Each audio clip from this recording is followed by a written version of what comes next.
ବାଲେଶ୍ୱରରେ ବରିଷ୍ଠ ବିଜେଡି ନେତା ଗୌରୀ କୁମାର ରାଉତଙ୍କ ପରଲୋକ ବିଭିନ୍ନ ମହଲରେ ଶୋକ ପ୍ରକାଶ।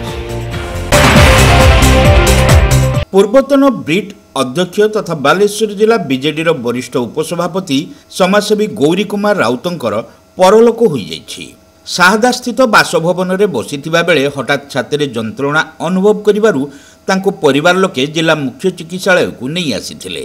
आईसीयू चिकित्साधीन अवस्था राति प्राय 10:30 बेले तांकर देहांत हो जाइछि। पूर्वतन विधायक स्वरूप कुमार दास, बीजेडी जिला साधारण संपादक रंजन बाग, बीजेडी सदर ब्लॉक सभापति बसंत कुमार पंडा, काउंसिलर मीना महांती, शेख आयुब, मिता पटनायक, युवनेता मनोज राउत समेत बहु विशिष्ट व्यक्ति जिला मुख्य चिकित्सालय पहुंची शेष दर्शन करने सहित परिवार लोकंकु समवेदना जणाइथिले। तांको पार्थिव शरीर को साहदा स्थित बासभवन को निया बेले रविवार दिन शेषकृत्य संपन्न हेबो बोली परिवार पक्षरु सूचना दिया जाइछि। पूर्वतन विधायक स्वर्गत कार्तिक चंद्र राउतଙ୍କ सुपुत्र भावे से छात्र जीवन राजनीति सह जड़ित रही आछंती।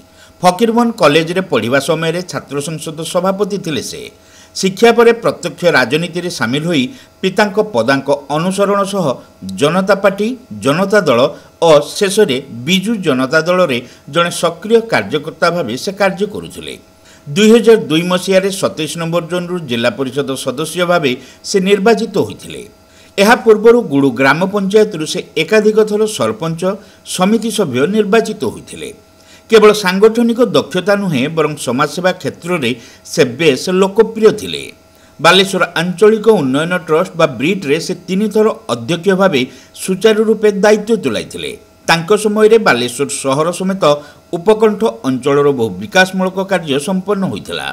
तांको अकाल वियोग रे विभिन्न महलरू गभीर शोक प्रकाश पाइछि।